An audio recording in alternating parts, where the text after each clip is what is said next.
and she was grumpy with him, which is all right. I still haven't got anything. We called, I haven't got anything CEO. since 6:30. I called the CEO. Except when I had a meeting the very next day with him. Allied, our IT company. Yep, I still haven't got anything.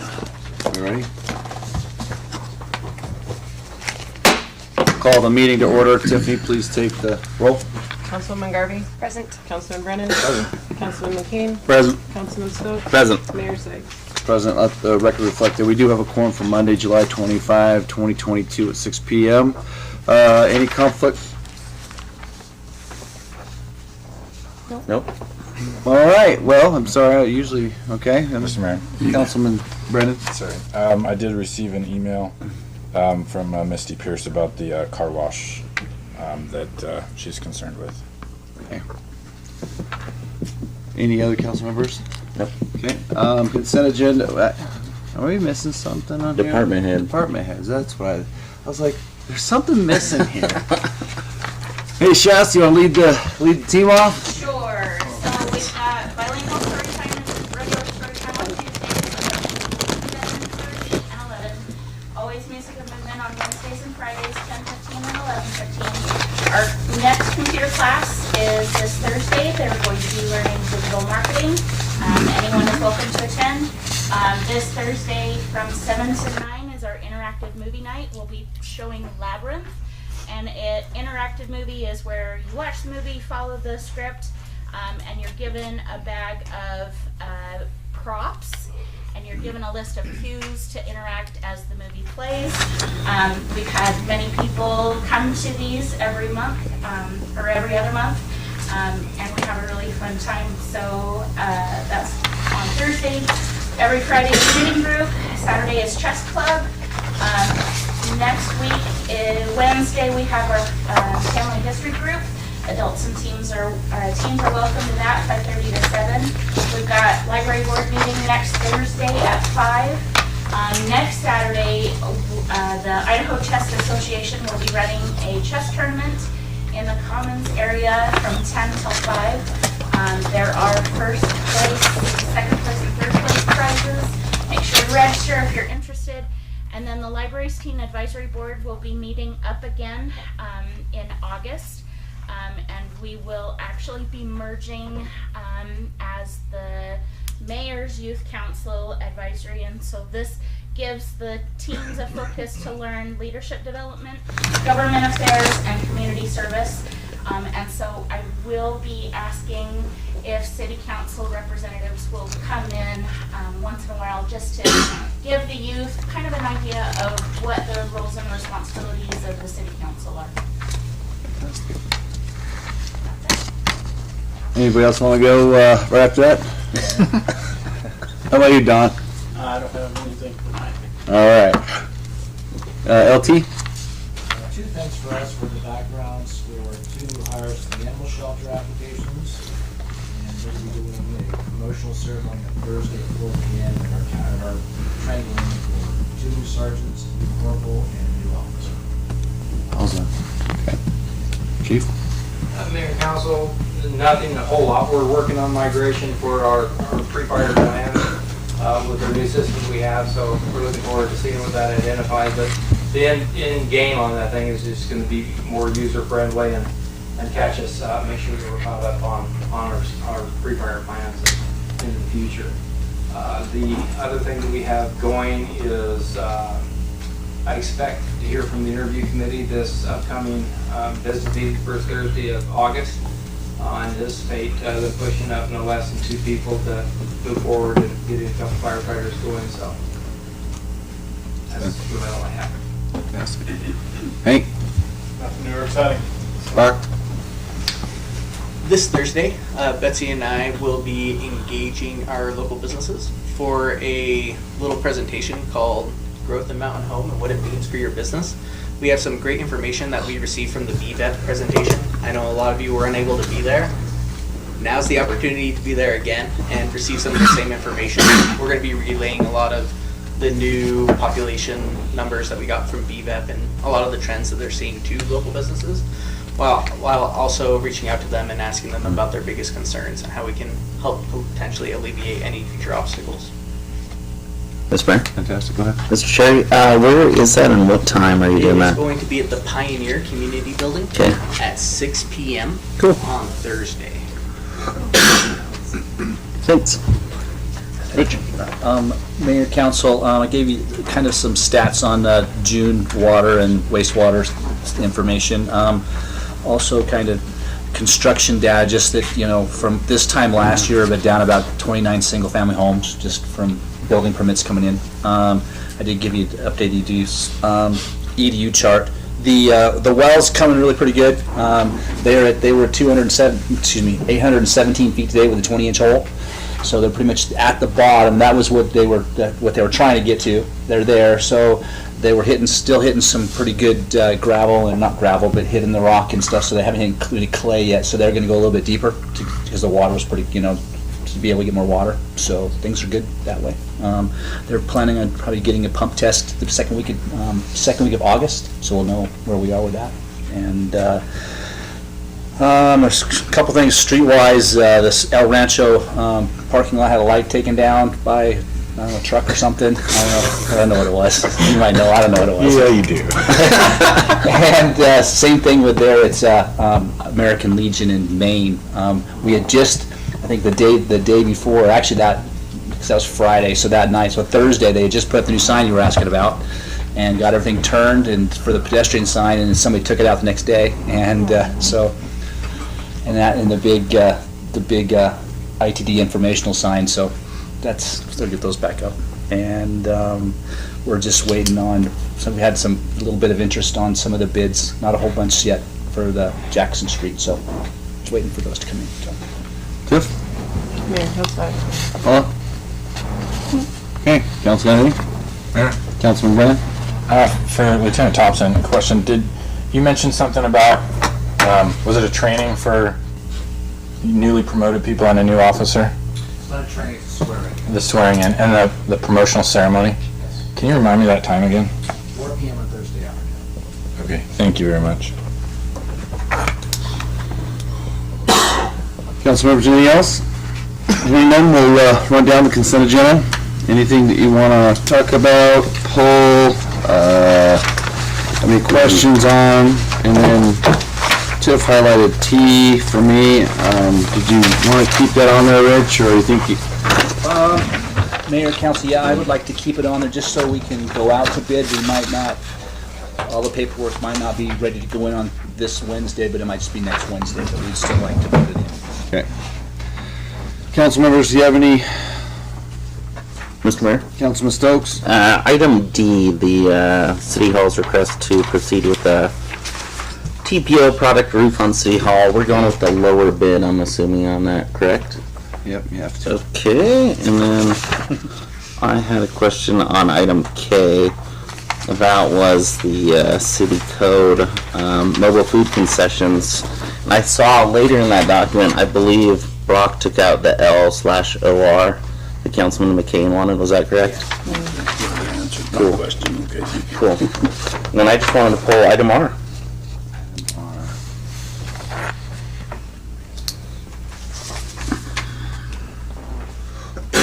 Mayor, I just Councilwoman had a Garvey. quick question. Not that it's an issue because we have to go with the lowest bid, but why is there such a price difference? Does anybody, and that's a lot of money. The first one came in, it was really high. I asked, he said it was product cost. Okay. And then Hank was able to find the other Yeah. gentleman who got up on the roof, and that's what it came in as. Yeah, that's a big price difference. Okay. So there was no explanation, just that's what they said, huh? All right. Cool. Mayor? Councilman Brennan? I guess a quick follow-up to her question. It is a substantial difference. Are they required to be public works licensed and all that for doing work on government facilities? And was it 200,000 or less is non-required for public works license? And I compared them like side by side. I think the only difference was one's half-inch membrane and the other one's a three-quarter. I can look in here, but that was the difference in it. And the less expensive is a thicker membrane. So they meet all the requirements to do the job. According to our building official, yes. Okay. I have a handful of comments. I won't pull anything just yet, but for items number F and G, which is the Gulfview Apartments and the Westgate Townhomes, I had one concern over I'll take it one at a time, but it essentially applies to both. The Gulfview Apartments one, the council made a motion, or part of the motion that was made and passed was to make one of the conditions of approval on water availability at the time of the building permit. And so with the Gulfview one, the decisions and recommendation on the last page just states the City of Mountain Home, this is a conditioned on the City of Mountain Home can provide the water to service the development. I guess I was just hoping for a little more specificity on that. Perhaps like the City of Mountain Home having water available to provide to the development. And Mayor, council, like available EDUs, something like that, is that what you're looking at? That would be the... right, right now it says the City of Mountain Home can provide the water, and that's like huge and broad and all that. So specifically like the quantity that they need, and we have the availability of it. So if the council would agree to just make that a little more specific on the Gulfview one. And Brock, if you don't mind, I seem to remember us motioning the second one as well, the Westgate Townhomes, because I remember Mr. Urakiti carefully reminded me. Yeah. And so it's not in that one at all on the decision. So I'd like to just add the same sentence to the conditions on That's an easy. Westgate. Any objections from the council on that? Nope. Okay, probably good, I guess. I heard from two others. Sorry, I'll pull back my chart here.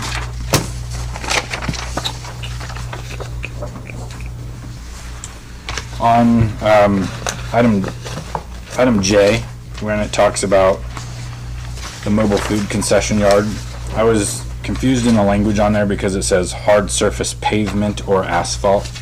Hank, can you maybe help me understand? Because I see pavement as being asphalt.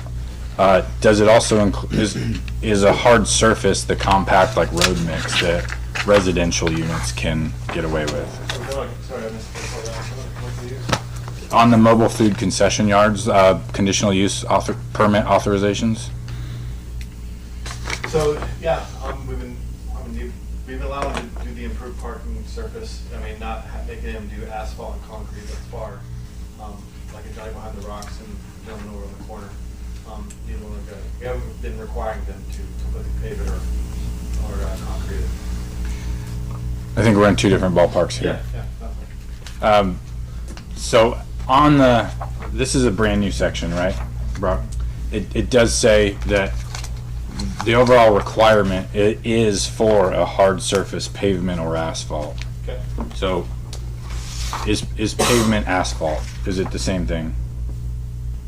I believe Gene's not here, but I believe Yeah. so. What's your take on it, guys? So my take for interpreting it in relation to that ordinance would be hard surface would be asphalt or concrete.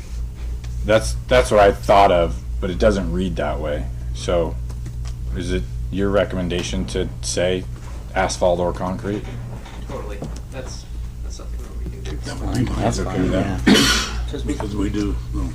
Mayor, council, I know with some of those that we've done in commercial, that, I mean, you can, hard surface would be your compact recycled, like, you know, that they have on there, that's your hard surface, that's not, has to be hard. You know, then your asphalt or concrete, I mean, there's your, you know, pavement, that's probably what it should say. Cause that gives you an idea, you know, they could start off with that hard surface, make something happen, say within, you know, it could be in a condition that, and then within a year that they have to have either concrete or pavement on it.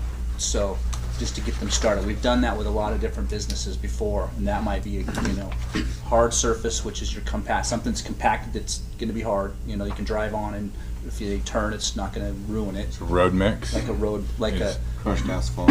crushed asphalt, or even 3/4 has been wet and been rolled and hard.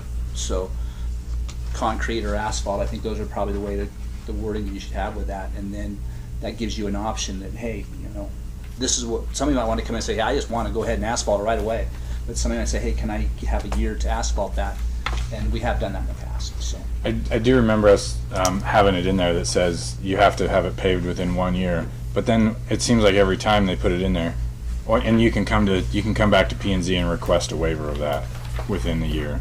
So, we're dragging stuff on that I know has been more than a year that hasn't come back before us. So I don't know which ones those would be, but a lot of them, Mayor Council did a lot of them that they do get that done. They're checking them. So one of the churches is what's coming to my mind for quite a while ago. But Daycare.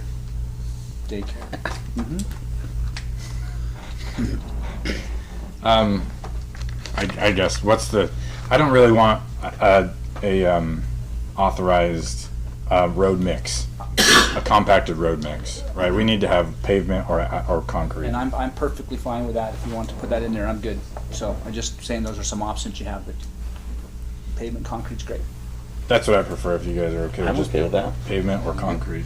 I just know that, Mayor, Go ahead, Council. I just know in the past we have let many people start that have come in and requested a year to have it done. But going on and on and on, no, I disagree with it. But I don't see any problem with a new place getting started with a hard surface and then go to concrete or asphalt.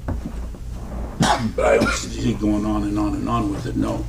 And I don't remember us continuing that, but if we have, we shouldn't be, no. Once their year's up, they need to asphalt it or concrete it. So no extensions? Right. They asked for a year, we gave them a year. So do I need to pull this and have a separate vote for it then? Since we're I haven't heard from everybody, but. So where are you guys at now? Like I mean, They want the crushed asphalt. No bueno. They want asphalt or concrete. That's it. It says hard surface or asphalt, right? And the thing. But right now it's, close to that. Hard surface or asphalt is what it says. It says hard surface pavement or asphalt, and pavement is asphalt. Is there a comma there? Pavement's That's my not question. I asphalt. didn't see, because I don't have it in front of me. We have always classified a hard It's made to be hard walked on, surface so it as has high compacted amount of grip. concrete. so Or people And now you compacted wanna eliminate asphalt. that. No, not me, no. I just don't want it to go any longer than a year. I don't know. But Asphalt is they good want for it to, vehicle traffic. no, hard surface only. So the the change that's being done, and the question is it a material change that would have to bring it back again, is whether crushed asphalt, hard surface pavement or cement or concrete, is going to be changed to the hard surface for not longer than 1 year than the rest of the remaining hard surfaces. Is that right? That's what I'd like it to be. But Councilman Brennan and Brad wanted to read just concrete or asphalt, period. I see. So it sounds like you guys have more deliberation to do in that. Mike, I agree with you. I'm agree, too. I'm okay with the 1 year. Oh, I thought you didn't but- want that. No, I'm okay with that. I just don't want any extensions where our language has said, go back to P&Z again and you can request an extension. Oh, okay. The I agree with Sorry, Councilman sorry, I thought too. you guys were. hard surface and then just adding the words for not greater than 1 year and then the rest are the same. That's not a material change. That's right. So we can just add that then and not pull it for a separate road then? Mr. Mayor. Hang on 1 second. Councilwoman Garvey, what do you think? I'm okay with not extending it past a year, but I think if we say just concrete's very expensive, and I think we should allow for pavement or asphalt. Oh, yeah. In addition, not just strict concrete. No, You asphalt or put a business concrete. out of money or out of business, excuse me, to make them concrete. We're all in agreement with that. Go ahead, Brock. So I'll let legal correct me, but I believe by virtue of this being a conditional use permit, not on a case-by-case basis, that the applicant can ask to deviate from certain property development standards.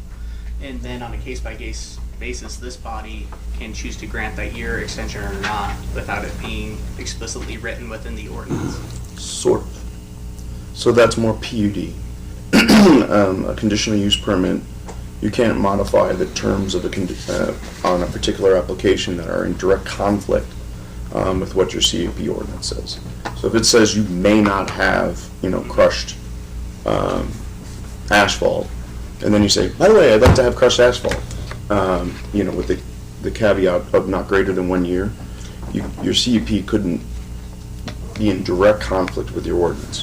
Whereas ironically in a PUD, that happens all the time, because there's a quid pro quo to it, where there's give and take on it. A CUP, you're not supposed to be doing that.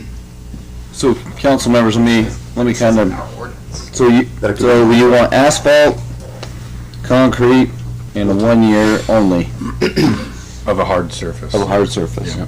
Okay, so can we just go with that right there and call it a day? Yeah. Okay, so so we don't have to pull it, but with his changes?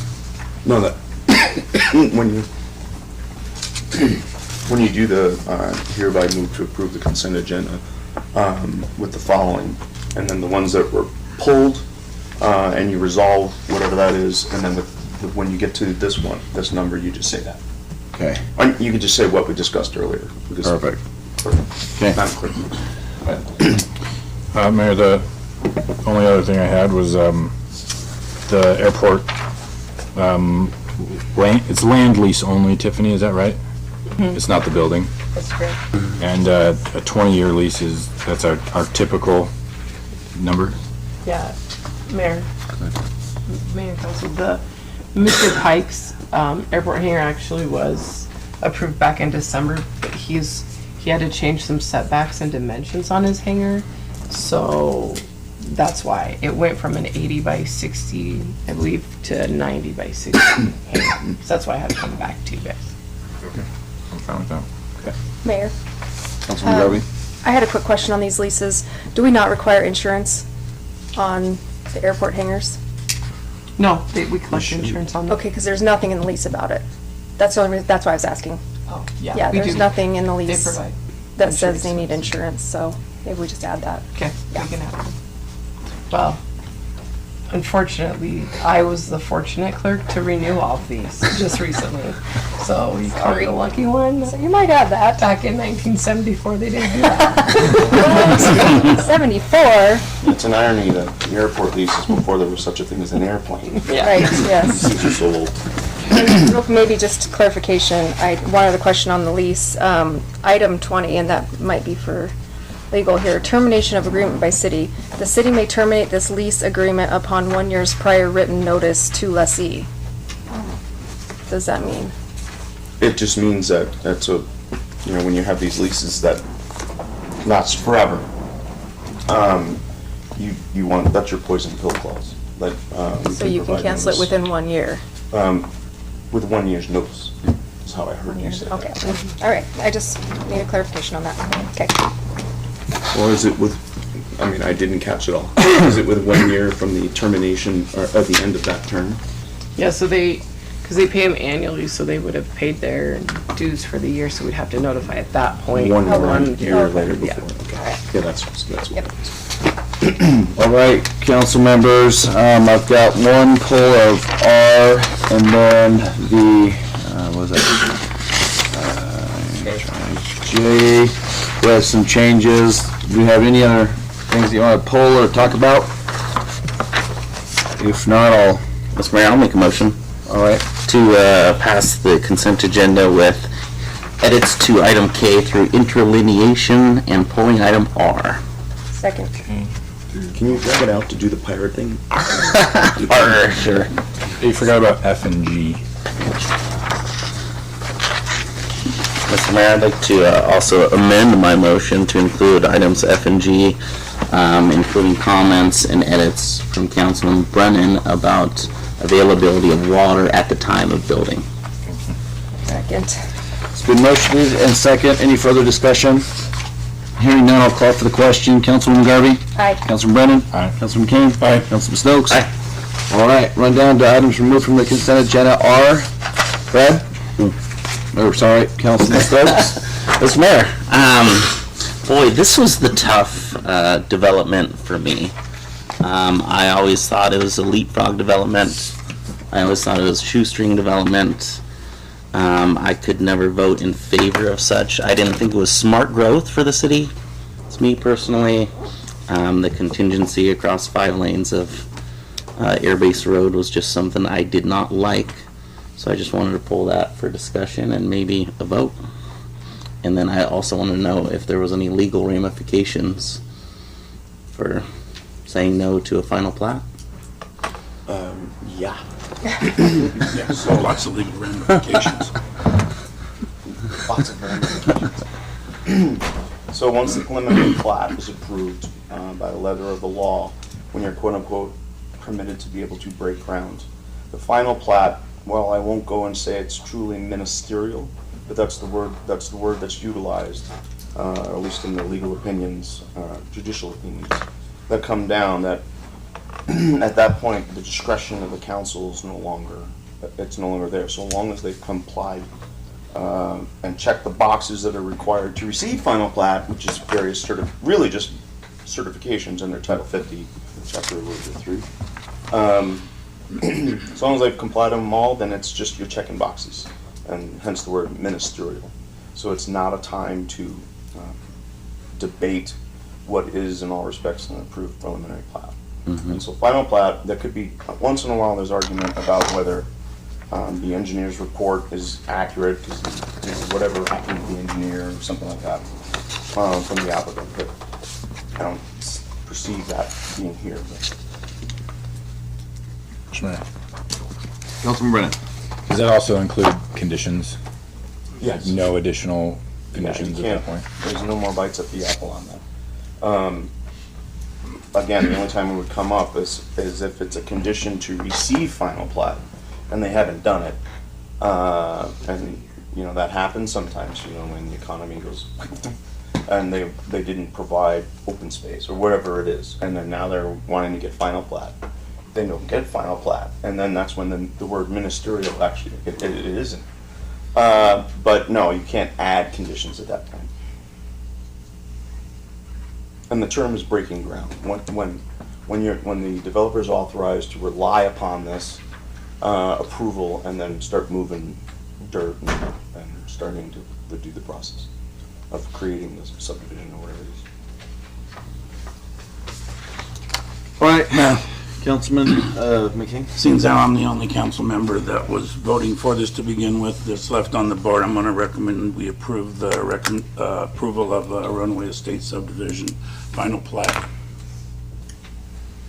Second. It's been motioned and seconded. Any further discussion? Hearing none, I'll call for the question. Councilman Stokes? Nay. Councilman Brennan? Mr. Mayor, I'm going to vote, but I want to comment on the record for my vote. And I wanted to say that I still wholeheartedly disagree with this development. I don't think it's good for Mountain Home, based on legal advice, that we can't change anything and we can't condition anything. And the motion was already made and passed for the preliminary plat, or is that what it's called? Yeah. Then I'll vote aye. Councilwoman Garvey? I would like to echo a little bit of Councilman Brennan's thoughts. I was not on council to vote for this subdivision, but I personally don't care for it either, but I will vote aye. Councilman McCain? Aye. Okay. Run down to item number 2, discussion, action items, whether to draft, submit a letter for Elmore County Commissioners regarding the proposed Mayfield Planned Community application.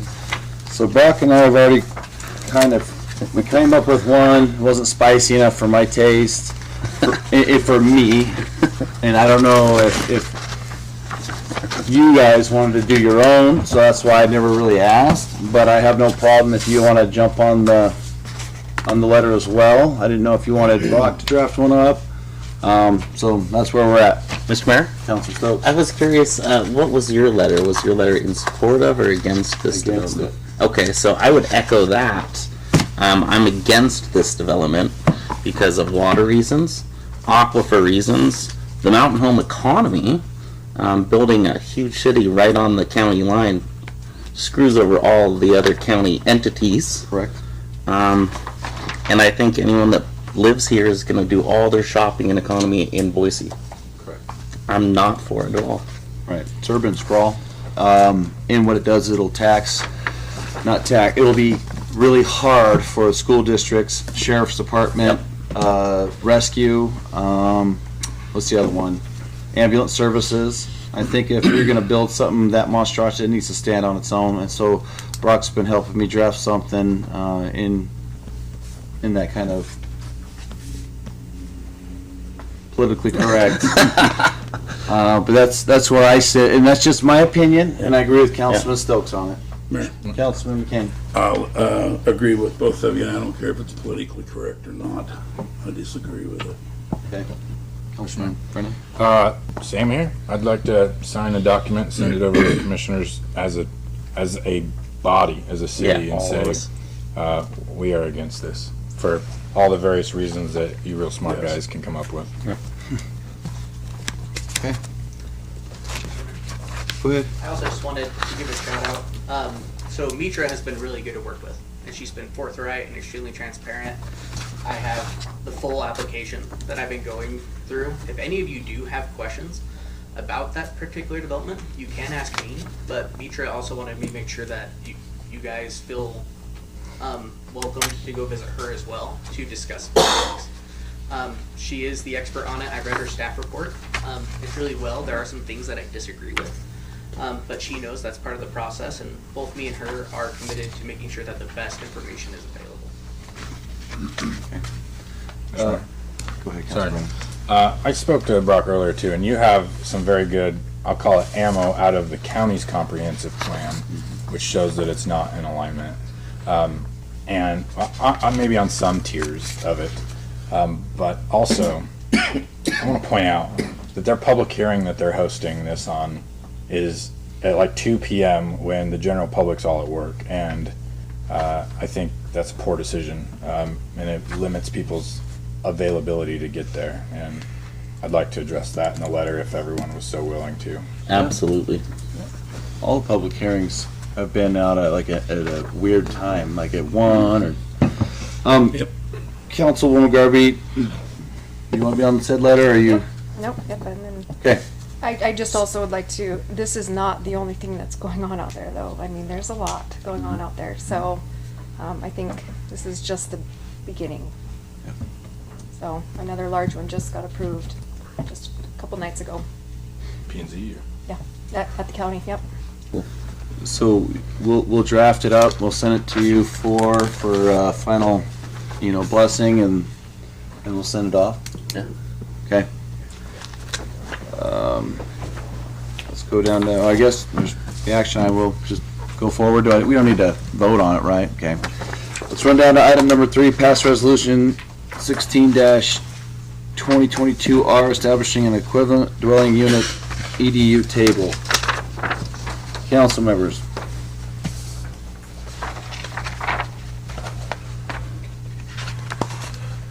Are we good with this table that you, Mr. Mayor? Councilman Stokes? I think Mr. Keaty did a good job with this. I think it cleans up our previous EDU table, makes things a little clearer for applicants and us as well.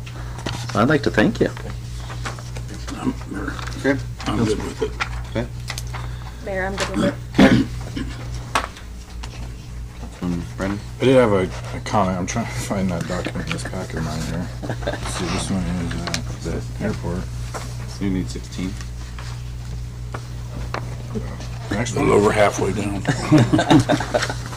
the right way? Should be. Yeah, that is. Sorry for the delay.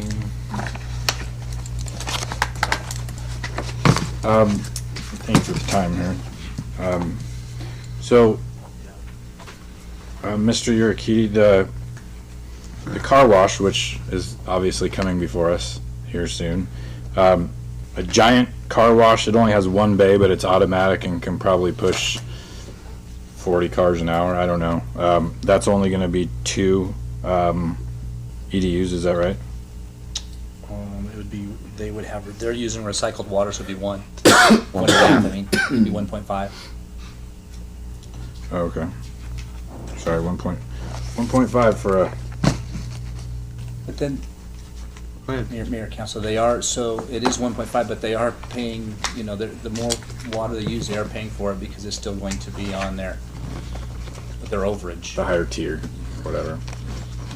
And didn't they say they're recycling, excuse me, Mayor? Go ahead. 50%, wasn't it? When they did their presentation, it was 50%. Something like that. Yeah, so I that's think quite a bit of Ben water. had figured out it was like I don't know, I remember it was something like 70 gallons it was going through, but after recycling and everything, it's really about 20. Yeah. So, yeah. And then probably even less than that when they, so, because a lot of it's gonna be evaporation, and so it's not like going into the, Every car wash, they use 20 new gallons. Yeah. So, council members, are you guys all right with this resolution? As it sits? I make a motion, we pass resolution 16-2022R. Second. It's been motioned and seconded. Any further discussion? Hearing none, I'll call for the question. Councilman Stokes? Aye. Councilman Kane? Aye. Councilman Brennan? Nay. Councilwoman Garvey? Aye. All right. Going down to number 4, action on deliberation decision on city's proposed 10-year capital improvement plan and the development impact fee ordinance. Council members, what do you guys want to do? Mayor, Go ahead. there is a typo. The date reads October 1st, 2020. That would be 2022. But it does say draft. Good catch, Tim. Just saying. Caught it before us. Good job, Brock. Yeah, you told me that, huh? As soon as I saw it, I was, Councilman Yeah. We actually came and looked at your packet for the tab. All right, good. I'll stop leaving it here now. Councilman Brennan? I've asked Brock to have a document ready for the big screen. Could you pull that up when you get a sec? Or, I mean,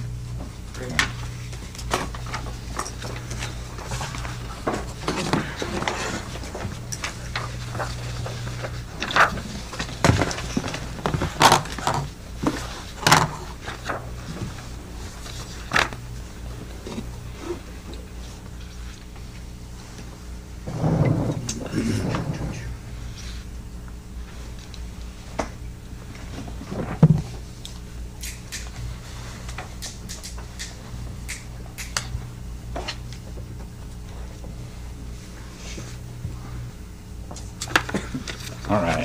So I'm gonna first apologize and says I am not a math wizard at all. I know some basic numbers, so there's a potential I could get some things wrong here. But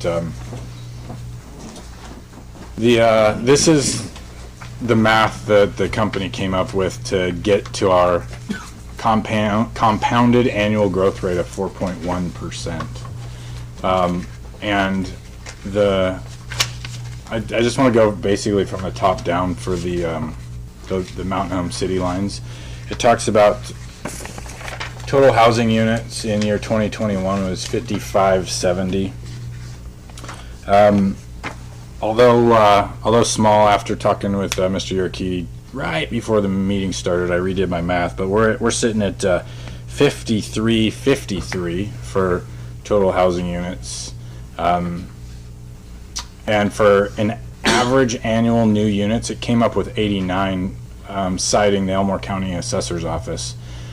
89 new residential units per year, averaged over 10 years, is that right?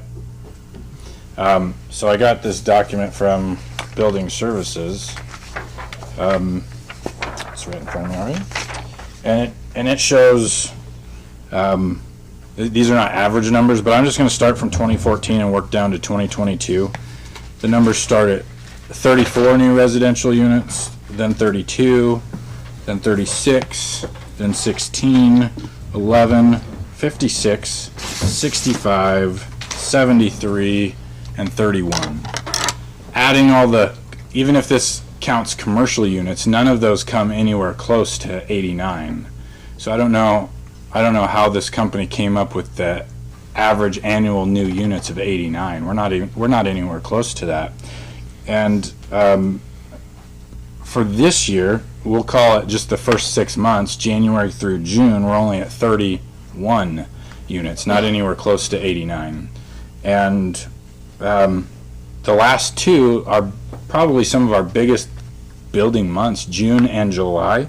We've yet to receive any residential building permits for homes. So big fat goose eggs for June and July thus far. So I work my way down through that math. Let's see here, total units for the next 10 years. And I think you have to skip to the bottom to figure out how they're coming up with this 890 total units for year. I think, is that year end? Is that what YE is? Yeah. Year end 2031 is 6,460. So I did some of my own math here.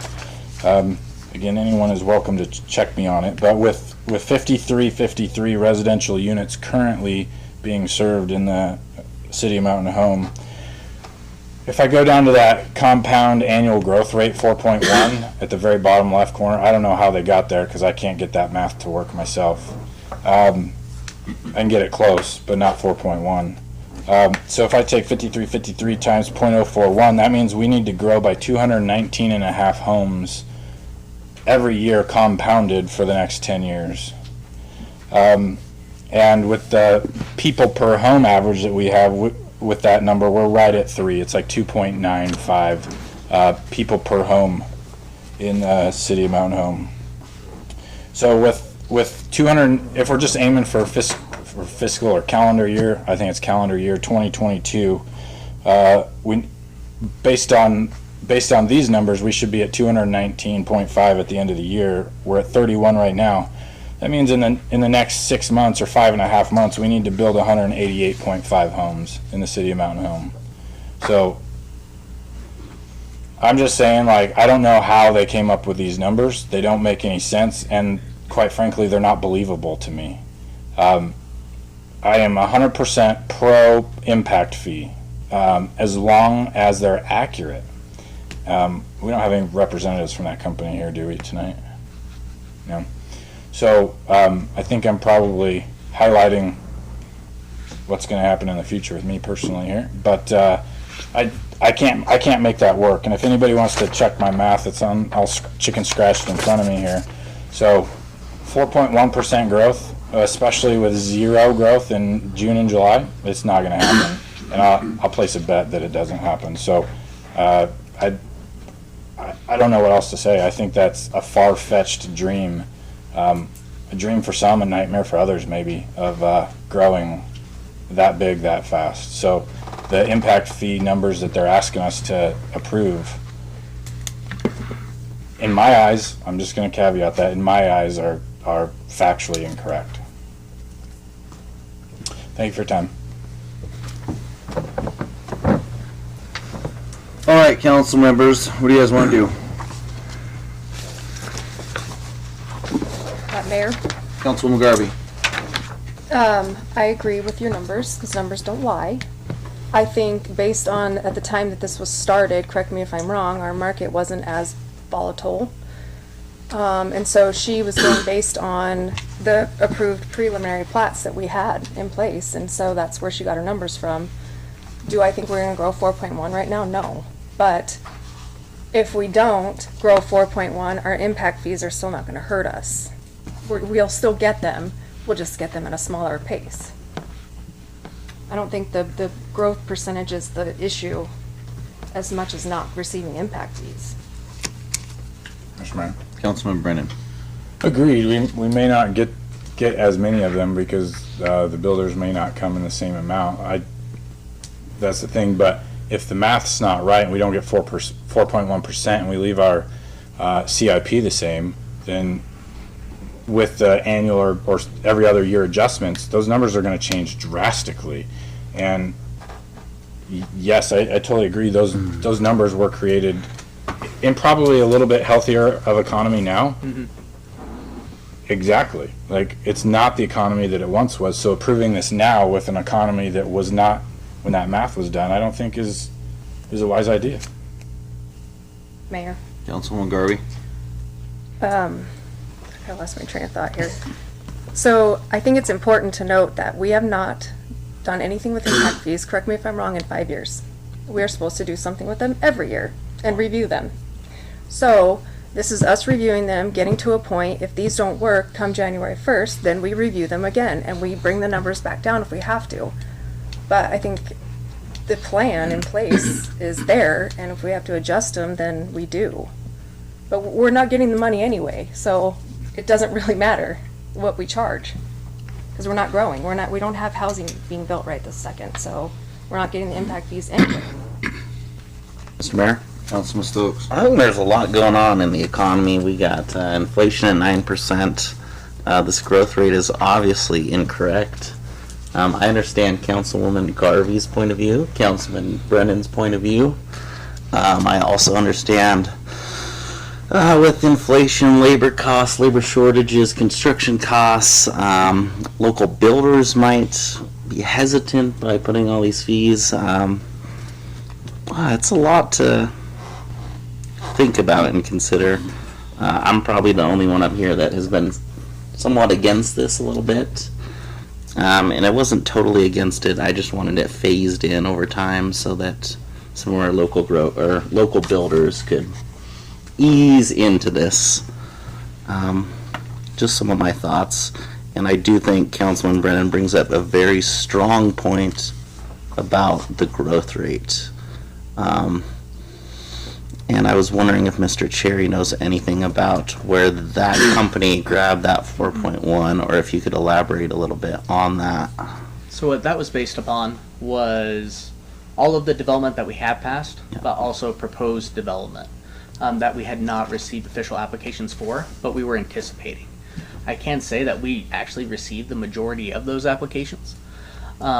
And even though we're not seeing new building permits, we are seeing developments go forward as continuing with their entitlement process, continuing with final plans, and going forward that way. But we have seen a pullback at their initial phases.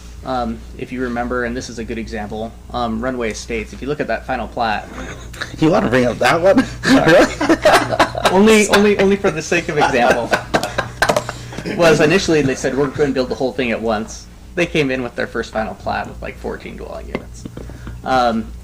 Turner House Depot said, we're all going in at once. Now they're going to build like 50. Everyone's been pulling back, and it is volatile. I will agree with all of you. I don't know what to expect. What I can tell you, though, that regardless of interest rates going up, regardless of sales decreasing across the nation by 15%, that the housing demand isn't going to disappear, though. It's only going to get worse. So I am pro-growth. I want to encourage development. I don't want to squander development. I think Councilman Garvey made a great point that in January we can have the opportunity to review these, and we had an implementation date of October. So essentially they're going to be live for 2 months before we review them again about what do we need to change. Mm-hmm. And I think the big question for you is, do we want to overestimate or underestimate? Do we want to accidentally subsidize development too much with taxpayer dollars, or the other way around and finding what that balance is? Mm-hmm. But I agree with you that we live in a completely different world, that these numbers aren't accurate for what's happening now, but we didn't know we were going to be to war with Russia, and we were going to try to curb inflation with rising interest rates. Mayor. Councilman McCain. I have a tendency to agree with Councilwoman Garvey, so I'm going to make a motion to approve the 10-year capital improvement plan and the development impact fee ordinances. Second. It's been motioned and seconded. Any further discussion? You know it, Mr. Mayor. Councilman Ready? Brock, I just want to make a point here. Yes, sir. I don't want to overestimate. I don't want to underestimate. I understand. I want it to be right where our numbers are at today, our average of this year or our average of last year. And I mean, yeah, I'll leave it at that. I want it to be as accurate as possible. I understand. And Mr. Mayor, if I could re-answer, this process took us 2 years. It's long and arduous, unfortunately, and compiling the information from department heads and getting all that, it takes time. And I agree with you that I would love for it to be more accurate. And we could do that. We'll maybe see it next year. But maybe sooner now that we've done it once. Mr. Mayor? Councilman Stokes? I have a question for legal. That is, what is the definition of a fee? Isn't it supposed to be spot on? No, in the legal annals, the word spot on does not appear. However, and that's what I was very much waiting to hear Brock talk, because I am not as privy to all of this. When Councilman Brennan is looking at those numbers, he's just getting me nervous when he does that, because the numbers have to be based. Doesn't have to be quote spot on. What it does have to be based is on sound, calculations. Mm-hmm. Does that mean it's got to be spot on for what it happens to be on July 25th? No, it doesn't. Does it have to be even the average of the last 7 months? It does not. It has to be based upon. So when he was talking about approvals that are given, so what I care about is basically what we used to call will serve letters. Remember those guys? Where we would say, we're going to make sure we will serve you for these 100 units. They're not coming in anytime soon, but we have promised we will have the infrastructure in place. And that's basically what we're doing. So I don't necessarily hang it on, it makes me nervous, but I don't hang it on what has already come in, but what the projected coming in is based upon approvals done. And then you reevaluate that when they come in and say we're going to do 100 units tomorrow, and then you get, what was it, you said 14 or something? Yeah. That's when you take a look at it. All I want to know is his calculations and as our consultant's calculations when you arrive at wherever that was, 4.1 or something like that. Is that based upon sound numbers of the stuff that you are taking in and we've approved and we've promised that we'll provide services for you? That's what I care about. If it matches up, great. And then prudent government is you take a look at it, because then bam, interest rates go up 9%, all those things. And if it's off, 2 months after it's passed, I want you guys to take a look at it, because the magical number in all this is not necessarily 4.1%. It's the amount per unit, the check that they have to write is calculated based on that. And so if they're paying higher, so I don't remember which it is, that I don't want it to aim high, I don't want it to aim low. How about like spot on? Yeah. Not necessarily spot on, but you're correct. That if the developer is going to come in and is going to be paying this much more based upon a calculation that has never come to pass, and you keep charging that amount, even though another recession hits or whatever, yeah, then we have a problem. And then we are back to what he's saying is charging this quote unquote fee. That's when we are, trying to. The legal terminology is that this is not a revenue raising measure. Mm-hmm. It's supposed to cover the costs of the burden that new development places on it. It's not to make the existing public, richer and increase our level of service in a false way. Existing growth pays for existing growth. New growth pays for new growth. What's new growth? Is it what the building permits were last month? By definition, it isn't, because it's new growth. What have we approved? That's the key. And so I hear what you're doing with your numbers there. I'm hoping his numbers are better on stuff that we've looked at with our consultant over the course of time. What are the applications that are coming in where we promise that we're going to serve them? Yeah. Councilman Brennan. So a little follow-up. Seeing it through that lens, right, I get it. I mean, we've had thousands of developments come to us, a ton. So in reality, probably the first few that jump in to say, I need a building permit, they're going to pay the price. And if it doesn't match up, those that have asked versus those that have grabbed their building permit, those first few to get that building permit is going to suck, but all these other planned unit developments could be out there for 15 years. And so we're never going to know when they break ground until it's time, right? If I'm that developer, I'm not giving legal advice. If I'm that developer and I'm looking at how those numbers were calculated, and I go, you know what, that is not the world we're in. Things have changed. When's the next time you're going to take a look at the statements? In 2 months. All right, I'll wait 2 months. You know, I'll wait the 2 months. I want you guys, I want to know that the people that I have elected are going to take a look at these numbers to make sure I'm paying only my fair share, not, you know, more. And so that's, I respect Brock. One of the most important things he said in this, and you know, is we've been doing this for 2 years. It's just like, you know, but he's right. It takes a lot of time to really analyze that, and then come to with hiring professionals to get to that number.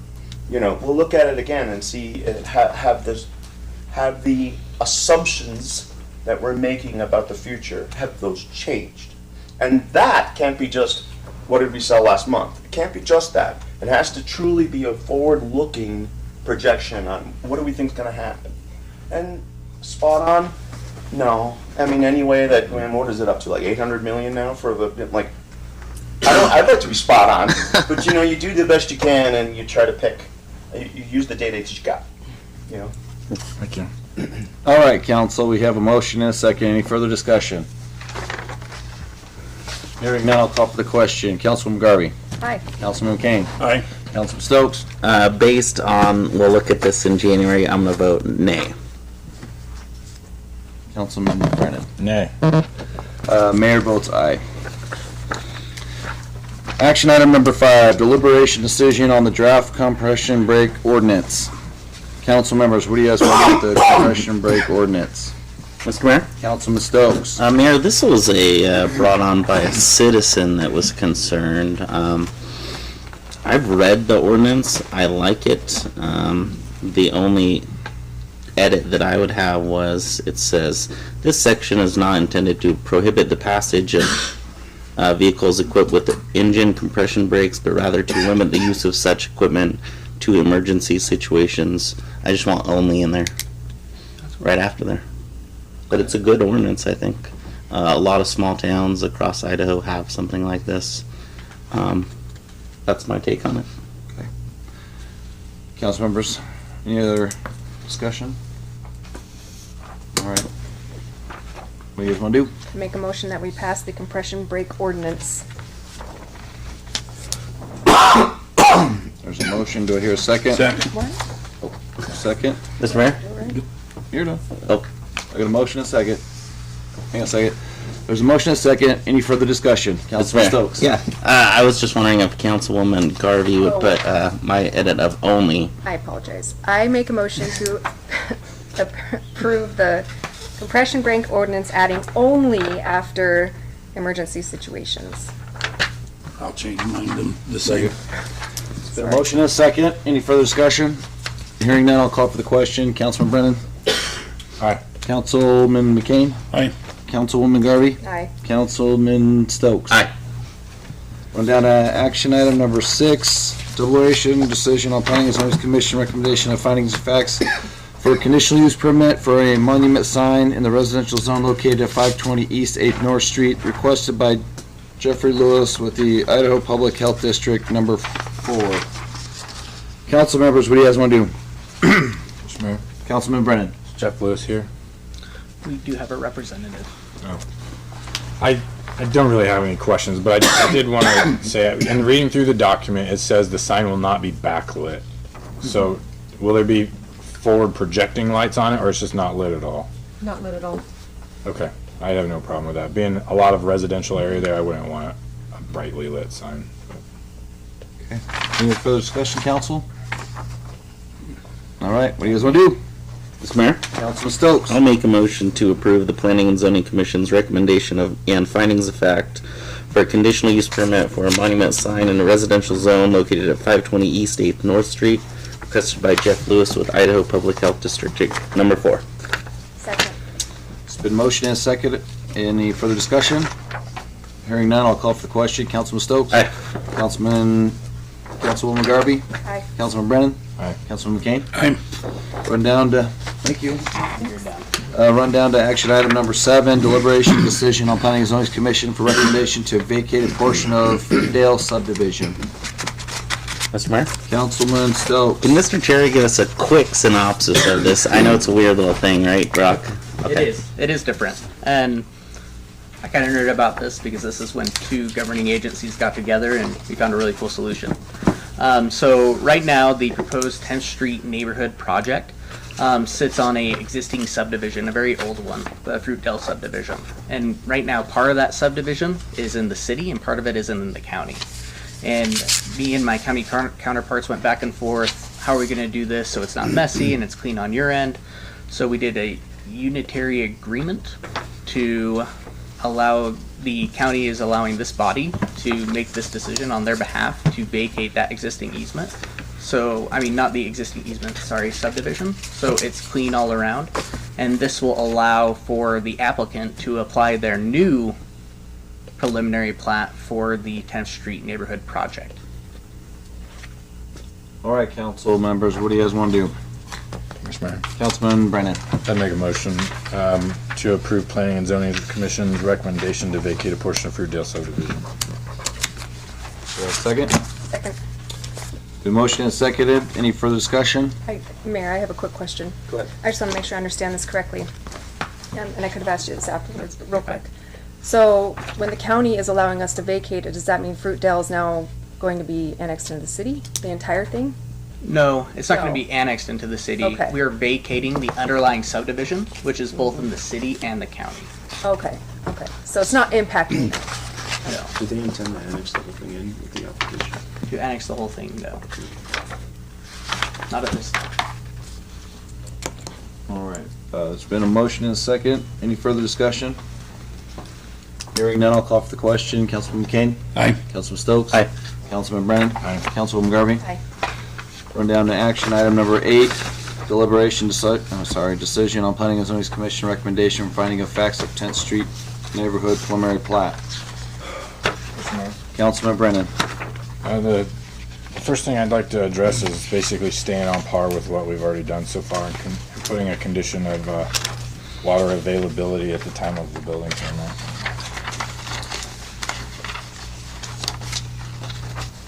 Copy that. Council members, any other stipulations or Mr. Mayor? comments? Councilman Stokes? I noticed there was somewhere in here about parking, and I only say it because it might come up for other applicants. There was more than 2 per unit in this one, which was following city ordinance, correct?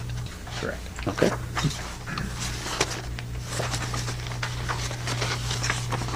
Any further discussion, council?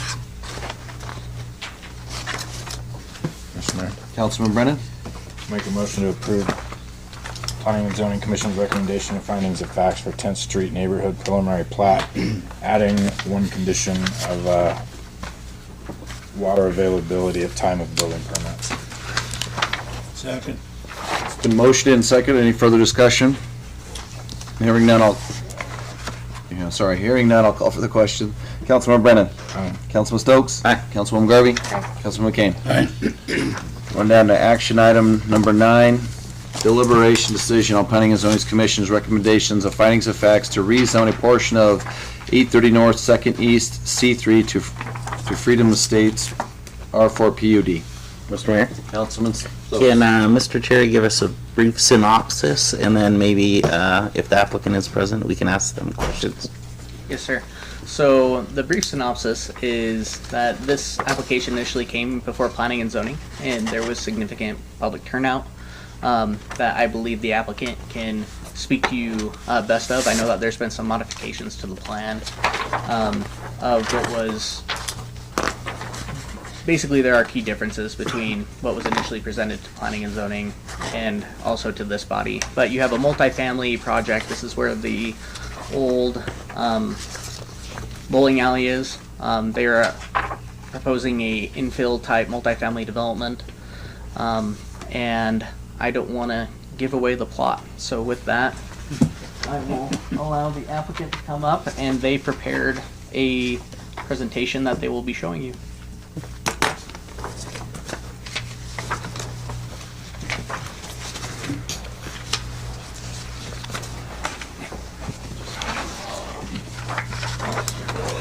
Oh, that's brilliant.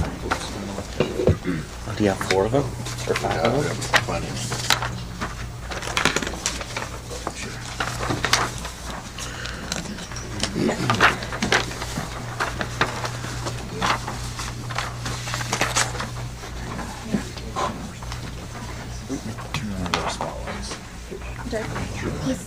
Second. Thank you, sir. Thank you. Did I do that? No, I don't think I turned those off. I don't think those were even on. Oh, they were on. Okay. I thought so. off. Oh, I Gentlemen, the floor is yours. Thank you. Not Taryn though, because he talks too much.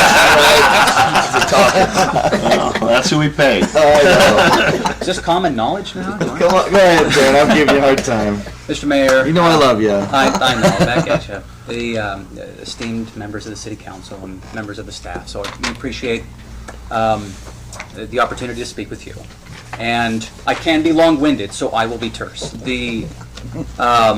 We listened to Planning and Zoning Commission. So there were essentially, and I'll mention this first, there were what I perceive to be 3 main objections or concerns from Planning and Zoning.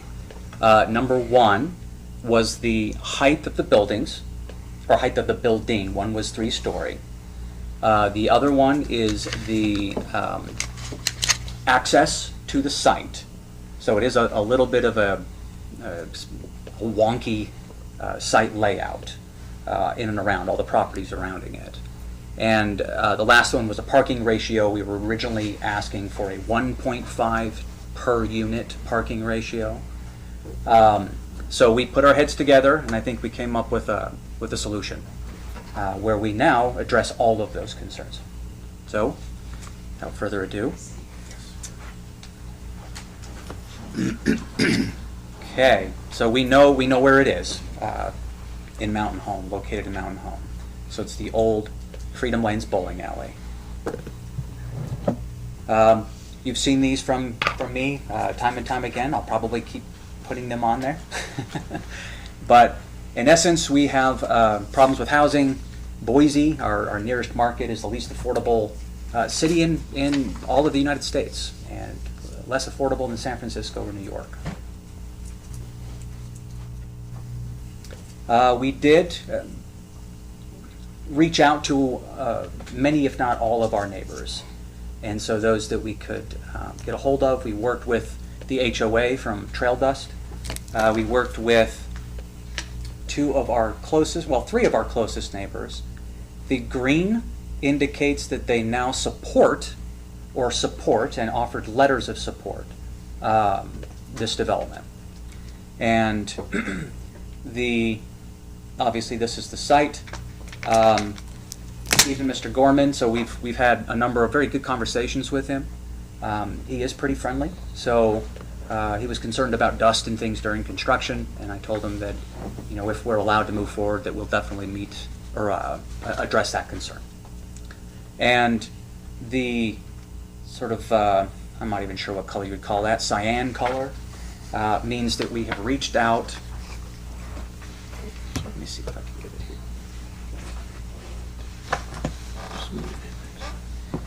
We've reached out and spoken with them to address the concerns that we'll mention. Okay. And so these are, again, people that have written letters of support. I did include them in this. They're in a packet that I've sent. Okay.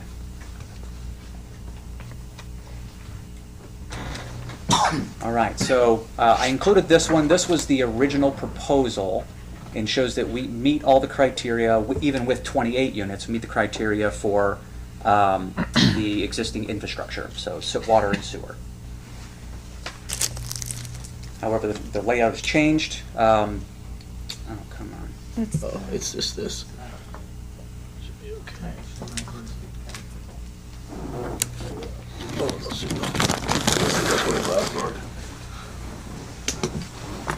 I'm just gonna stick right here. Thanks, Russell. I'll quickly go through. We all are very familiar with the site, so I do like to take pictures of infrastructure, utilities that show proximities to infrastructure and where we might connect. We do have utilities that go all the way into the public street portion in front of our site. I did include pictures during the winter, and this is not in the winter, this is summer. This is what the site currently looks like. That's what it looks like in the winter. And pay close attention, please, to stormwater drainage and runoff. Anybody who has been there in the wintertime as the snow starts to melt will find that. So this is a pretty regular occurrence. So we seek to remedy that so that the stormwater that lands on our site doesn't wind up in a big puddle. I half expected to find fish in there, but it was the winter. This is the site and shows a location of a very oddly located fire hydrant. I had a good chat with the fire marshal and the fire chief, if they're here, about this particular portion of a lot that's behind the bowling alley and what it looks like. We seek to remedy that as well. Okay, so offer somewhat of a bird's eye view.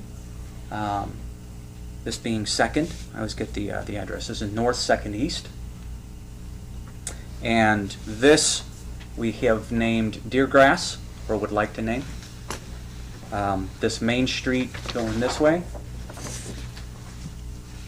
is Fescue, is what we're proposing. And then the loop is Coneflower. So that those are the names of native growing plants here in this portion of Idaho. So the changes that we've made is that originally we were proposing 28 units. We had split over 2 phases, Building 1 and Building 2. Building 1 would be a 3-story above grade, 12-unit apartment. We have changed that to being 3 stories, but only 2 above grade. So we would have a half basement or a 3/4 basement. That way we do not have to ask for a variance in terms of our height. We'll be below our 30 feet. Phase 2, so this would be phase 1. Phase 2, originally we had all 1 and 2 bedroom apartments, and there were 18 units there. And we have, we had 16 units. And that's been reduced to 12 units, 3 stories, and it would be essentially 2 above grade. And by doing so, by eliminating 4 units and changing the footprint of this building, we are now able to meet the 2-to-1 parking ratio. So we did listen. In fact, I had a couple conversations, and I'll say it was convincing. So they convinced me that we do need 2 parking stalls per unit here. So you've heard this particular, I don't want to call it a lecture, excuse me, this presentation regarding landscaping. This is all water conservation landscaping all throughout. We do have amenities that we're providing for family. We have been bantering amongst ourselves whether it'll be synthetic grass or if we do what I think is a vastly superior buffalo grass. We also have a small dog park located in that, it would be behind the current bowling alley. And so that it really meets the needs of the residents. These would all be 3-bedroom apartments, and these are split 50-50, 1-bedroom and 2-bedroom apartments for this. I think the market studies have shown that the 1, 2, and 3-bedroom mix is highly desirable and in demand. We do meet our accessible requirements. For a project of this size, we only need 1 unit, so it'll be fully accessible. And I think the last thing that I'll focus on is, having worked with Marshall Reed a number of times on projects, this is a commercial building, so it is sprinklered, but having a loop around the site that provides access to all the units, but also, in the case of an emergency, provides easy circulation for emergency vehicles. So we think we found a really good solution so that we are never entering private lots. And so, again, I'll stress that we only have access to public rights-of-way, public streets, for the circulation. And the last item, this was a development today So with Marshall Reed, some of the concerns from the HOA were, well, how do you control, how do you police and control that access? Well, we can't. You know, we're not a police force. And I think the remedy is to provide a crash chain or some type of barrier that ensures that the traffic from the apartment or the proposed apartment community does not come from Rattlesnake or from Tumbleweed, but rather comes from Sunset and on to 8th or from town, located up here. And so it is all public access that would be provided. So through those measures, we believe that we have satisfied the concerns that were brought up in planning and zoning from our neighbors. And so, well, I'll cycle through. Talked about our landscaping. Every once in a while, I do enough of these. I like to throw in a little bit different. So this is what it looked like in the rain. Not that it rains a lot here, but this would be the change. So the reduction of the building, and you start to see that the building is, you know, it's a 2-story building, but we're not asking for 3 stories. Okay, a little more dramatic, and this shows, it's tough to see when you don't zoom in, but you can see our windows and things still have access for egress. So. Okay, and the floor plans, we'll cycle through those pretty quickly. First floor, second floor, third floor. Okay, this one is the before we made the changes and the after. I'm hoping the difference is stark so you can see the height difference before and after. It looks like a lot to me. So before and after. And got to know our 2 neighbors quite well actually during the process. And I can say they're wonderful people. So they expressed some concern and they allowed me into their home to talk to them about this particular project.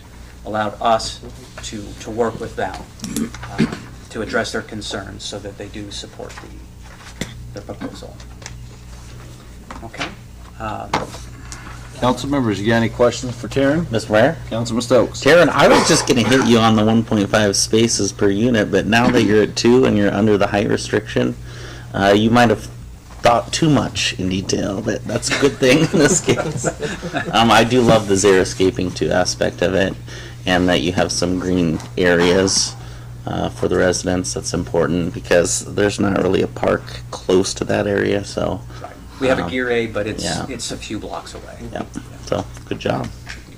Well, I do want to state that we did take a 20% reduction in units. So cool. When you look at consideration of costs, you know, that's an evaluation of the project. Yeah. We took a big hit by meeting those needs of planning and zoning and the city. So, and we listened to you guys. I just want you guys to consider, you know, when we do an analysis, or the analysis that this is our first project, but our first analysis, our numbers have totally changed based upon listening to the community. So, and we appreciate that, or I do. Sorry. Councilman Brennan? Taryn, can you tell me a little bit more about the traffic plan, which you mentioned a crash chain? Is that designed for a fire truck to just ram through or damage Maybe the truck? I need to get it. That is the actual technical word for it. So it's a chain, so it has metal links, but the links aren't welded together. So if you look at the chain, if it's designed for strength, they weld the ends together. These they do not. And so theoretically, in the case of an emergency, a firefighter is not thinking, well, let me jump out of the engine, let me undo the lock, because there is a lock as well, to get around the chain, the barrier that's there.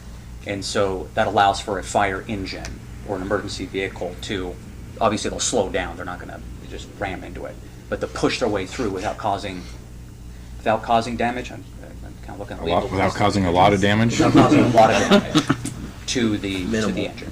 Mr. Mayor, I was able to speak to Fire Marshal Reed, and a crash chain is an option, or removable bollards. The fire chief wants me to reiterate, we do not want to on purpose crash apparatus into things to remove them. But there are measures that can be temporary, that fire has access to, that we can remove those very quickly on the scene so we can have the full emergency access that's needed. Mayor. I'm just curious as to why a PUD can be done in a C3 for this type of housing. Why go to a PUD and an R4 request to change zone? Whoever wants an answer, I don't care. I just was curious I can answer it too. as to why. Great question. So we can do multifamily in a C3 zone. The setback requirements for C3 are quite a bit bigger, especially when they abut residential. And so, given that there's R4 and it's really a transition zone, there's some I2 and C3, but there are townhomes and apartments very close by. We thought that it would be more fitting for this particular lot.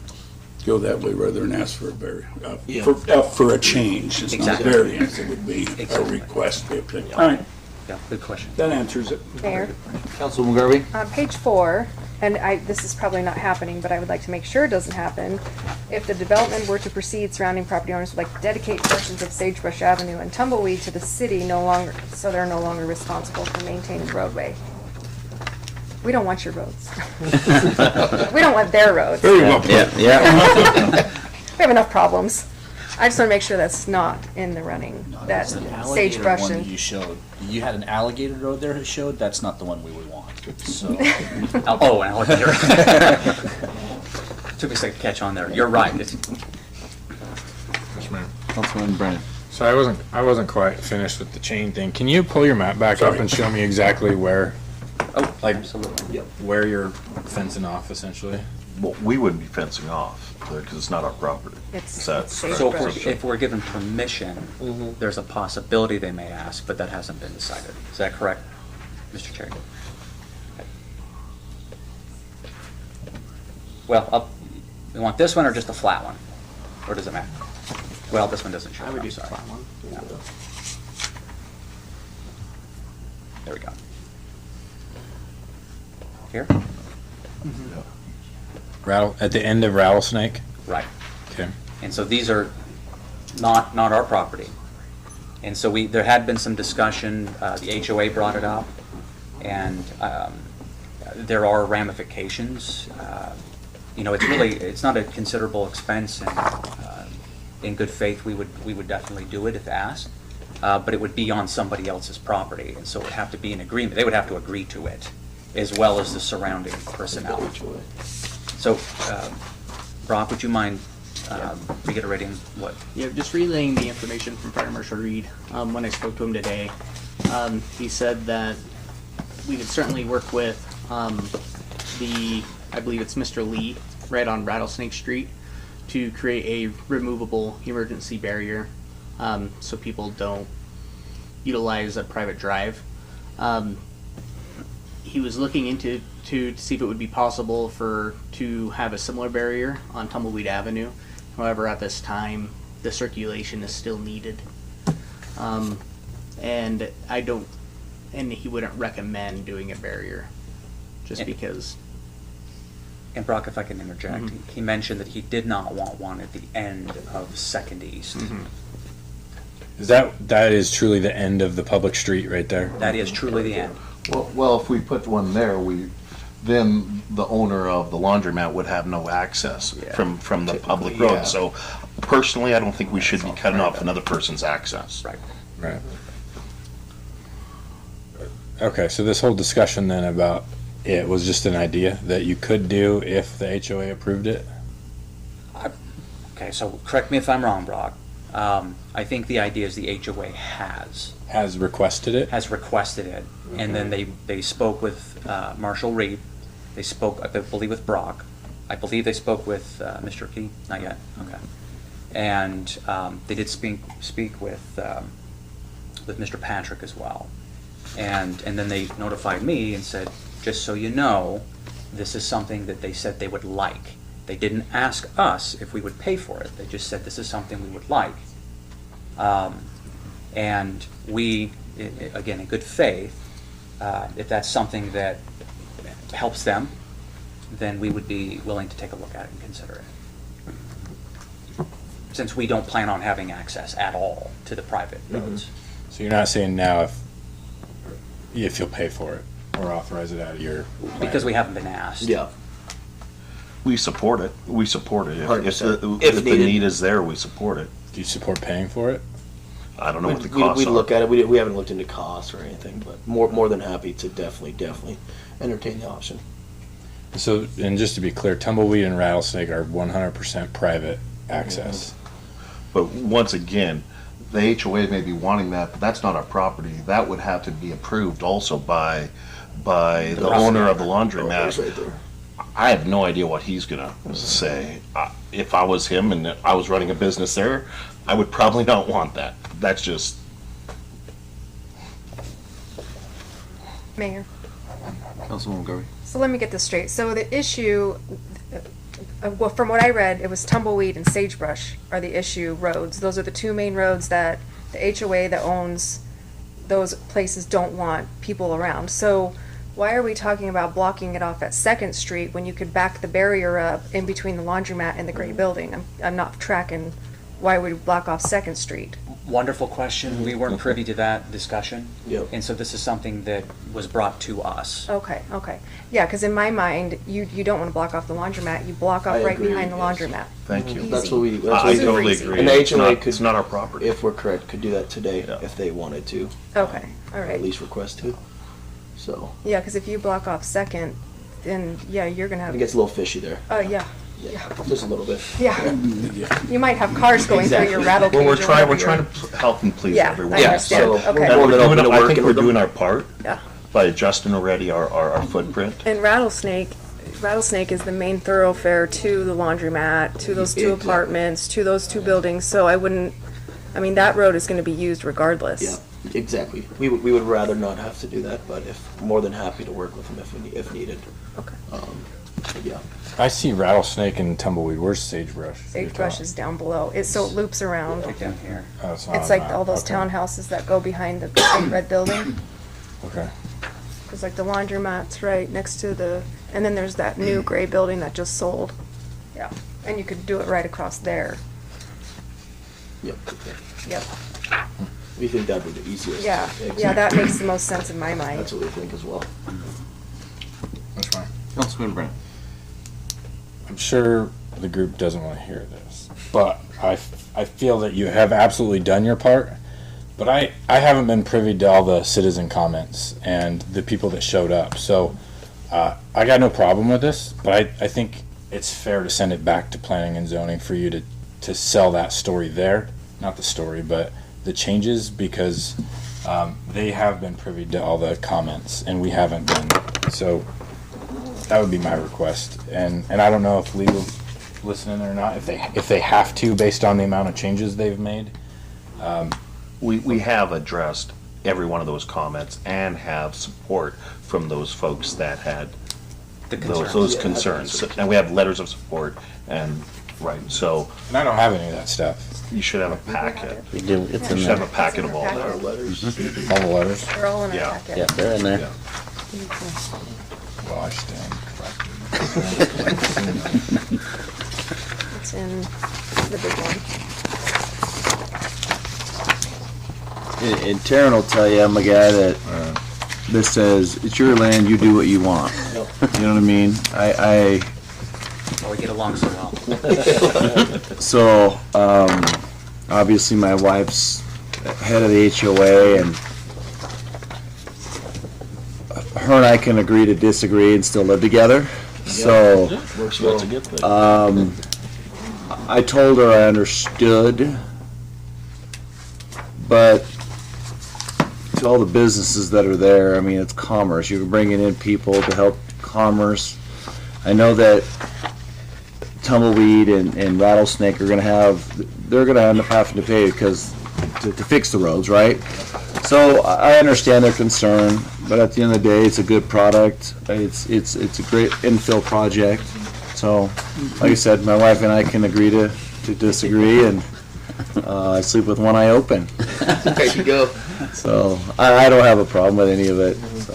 Mr. Mayor? Councilman Stokes. I'm gonna make a motion to approve Planning and Zoning Commission's recommendation and finding of facts to rezone a portion of 830 North 2nd East from C3 to Freedom Estates R4 PUD.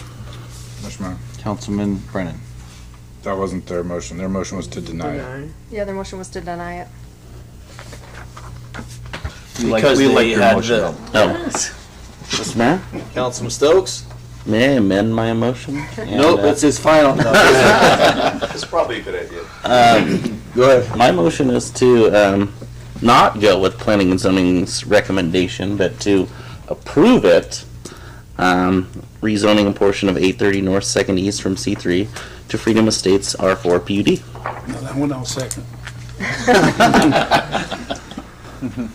So this is where the conditions come into the, right? So is this, so you don't want them to do any conditions other than the things they've already fixed? You're good with all that? I think through interlineation, we're okay, right? They went to below 30. You have 2 parking spaces per unit. I have no It's not problem. legally required yet. And so while they have said this is what they want to do and this is what they're willing to do, you should make that part of your motion. Well, this is only in the zoning portion. Oh, The this is next is the plat. Right? Okay. So there is a motion and a second to approve said zoning recommendations. Actually, No. let me rephrase that. I'm just gonna say, there's been a motion and a second. Just do it all in final plat. Yeah. Any further discussion? Mr. Mayor? Councilman Brennan. I apologize, guys. I got there's like 5 packets here, all for the same thing. Yeah. So. There's a lot of Freedom Sitting in Estates the very up here. back of all of Sorry it. about that. Thanks, Darren. I might be missing a section here, but it does say 7 members of the public showed up expressing concerns. Is that an accurate statement? That's accurate. That's accurate. And so, finding the letters of support, I found 4 of them. Was there more? There are 2 more that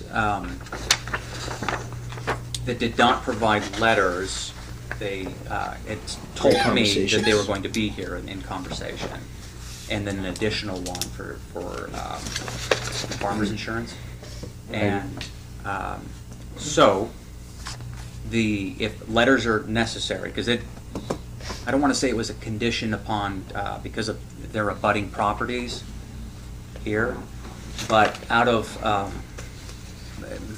not going to say benevolence, but out of concern for their use of their land, we have curb cuts and provided them access through our lot, Which is not required. We provided them access. And so if letters are necessary, I believe we could get those pretty readily. It'd probably be too late then. And it was something we really did not. Well, if take you look into at the account. original plot, they didn't have access there. We created access. We actually changed the plot to meet their needs also. Okay. Paul, has there been a substantial change, or whatever the legal term is? Material change? No, they've actually conceded. Sometimes what will happen with P&Z is go have a neighborhood meeting and see if we can work out some of these differences, and that's exactly what appears to have just happened. Okay. One final question, I'm sorry.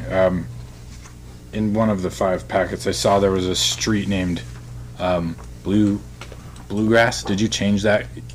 There was no bluegrass. Deer? Deergrass. Oh, I circled it. Hold on. Let me find which packet. Are you sure it was from me?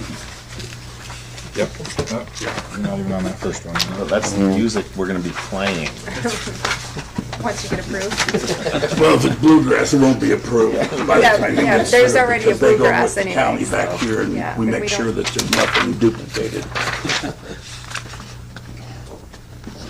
Okay. That's so much stuff. That's the 10th Street one. I apologize. That was my point exactly. There's already a bluegrass, so I don't know what the point of that was. But I believe it's deer. I will say that the street names or the proposed drive names have not changed. Yeah. Sorry for the delay. There's a motion and a second. Any further discussion? Hearing none, I'll call for the question. Councilwoman Garvey. Aye. Councilman Brennan. Aye. Councilman McCain. Aye. Councilman Stokes. Aye. Awesome. Thanks, guys. Thank you. Thank you, guys.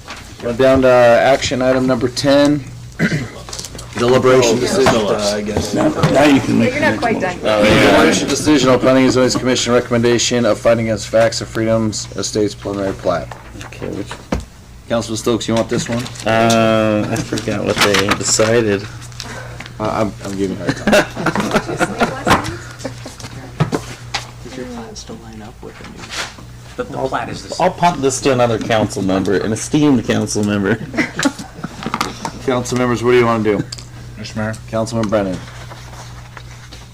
assuming I'm in the right spot this time, I would like to add this standard I put it on there. water available. It has to be on the record, Brock said. So here's the record saying you're not getting water if we don't have it at the time of your building permit. Agreed. Yep. Agreed. So Any other requests, council members? Okay, do I hear a motion? I'll attempt to make this motion with everything added. Okay, I make a motion to approve the Freedom Estates PUD, adding, we're going to add in your changes, reducing the height restriction down to 30, the 2 parking spots, and, Brennan's water. the water. Obviously, you are not going to be able to build if we don't have water here in the city of Mountain Home. You understand that, correct? Okay, good. address it all. I think, Mr. yeah. Mayor? I hope so. I just had a legal question, given the preliminary plat in our packet is different from what you showed us. Is there anything we have to do legally? Just to ensure that They make it. the updated changes to the Yeah. plat, Okay. based upon the Yeah. conversations the neighbor is included in the record. for Okay. council. As long as it's And on the then next record. question is, as Councilman Brennan asked, is how material are those changes, and they're not. Okay, cool. Second. Okay, it's been motion and second. Any further discussion? Hearing none, I'll call for the question. Councilman McCain. Aye. Councilman Brennan. Aye. Councilman Stokes. Aye. Councilwoman Garvey. Hi. All right. All right. Okay, I think now you guys are done. Thank you, guys. Going down to action item number 11, deliberation decision on Planning and Zoning Commission recommendation of findings of facts to rezone Lincoln Square Apartments to R4 PUD. Council members, what do you guys want to do? Mr. Mayor, Councilman Stokes. can Mr. Chair give us a brief synopsis, and maybe the applicant might be here as well?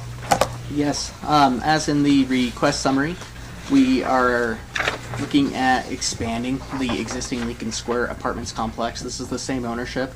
They want to add a new single 3-story building, which will consist of 24 2-bedroom, 2 units, approximately 1,000 square feet each.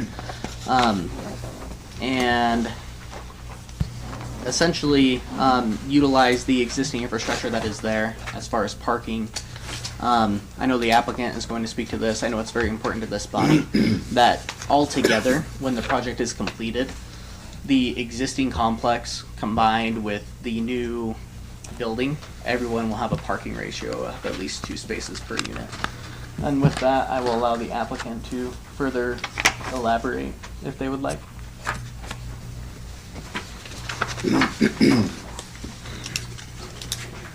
Okay, just like the one before, you guys speak, not Taryn. That would be great. No, I'm kidding. Handout. Sure.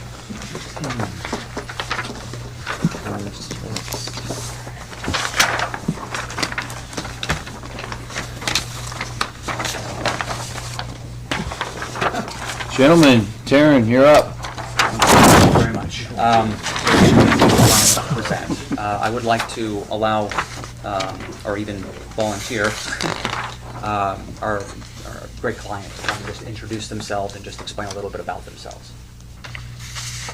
So my name is Brian Van Manen. Thank you for the opportunity to share and present what we're proposing. So we are the owners of the existing Lincoln Square Apartments, and we purchased them 6 years ago. And when we purchased them, there were multiple owners, in that complex. So we went through over about a 1 to 2 year process of purchasing the remaining buildings in that complex. So we own the existing 11 fourplex buildings, the 44 units that are in that complex today. We have had great community support, very high demand. We have a continued waiting list to get into our units there, and obviously with the market situation and Boise and the rest of the valley, we continue to see high demand and want to further develop out the opportunity that we're presenting. So, thank you. Council members, any questions? You got one more to introduce yourself. Oh, sorry. Sure. Good evening. My name is Bob Van Ellen, and I'll just maybe give a little more history about our partnership. We are longtime Idaho residents, both from Boise. We've lived there, you most all your life, and me since 1997. We went to college together and started Titan Properties, our investment partnership, back in 2004. So we've got a great deal of experience working with multifamily residential over the years. As Brian said, we've been excited to be here and partner in Mountain Home over the last 6 years, and we've seen tremendous demand, and we want to do everything we can to be good neighbors and have appropriate growth, but growth that accommodates the needs of the community.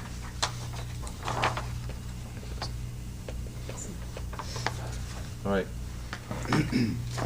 Council members, any other questions? You want them to do the slides? All right, run through your slides. When you turn lights off, everybody okay? Nope. We're fine, I right? took it away. Can I just run to your site plan? Perfect, okay. So the site in question, subject parcel, is just south of American Legion. We have an existing access easement. I did mention this, so I'll go through it quickly. I mentioned it when we were asking for permission to present to you. So it's right behind the existing Dollar Tree, and it's this subject parcel that has never been developed. And the existing Lincoln Square Apartments is directly to our east, and Brian gave a wonderful summary of that one. There we go. So again, we have existing infrastructure in the existing Lincoln Square Apartments, and this shows the two-story fourplex units, the existing buildings, along with covered parking.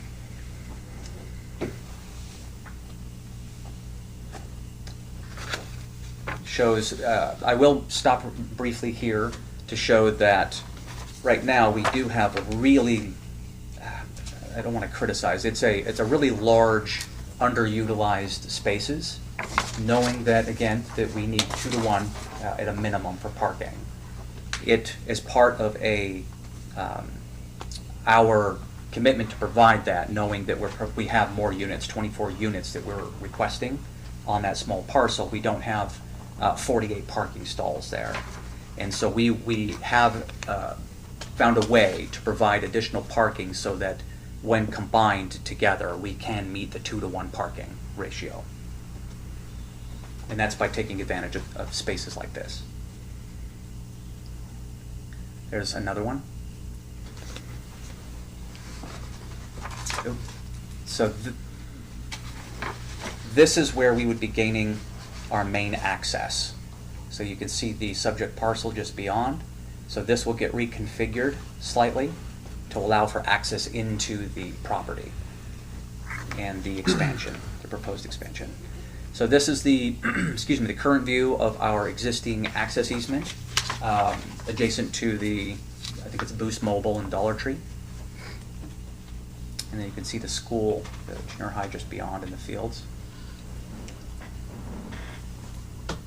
This is an existing stormwater detention that we have for Lincoln Square Apartments. We are not proposing to make any changes to that, with the exception that we would like to add some amenities, like a community pavilion and a children's playground area. So this is the parcel and what it looks like. I would say today, but this picture was taken a couple months ago, so it's a little drier.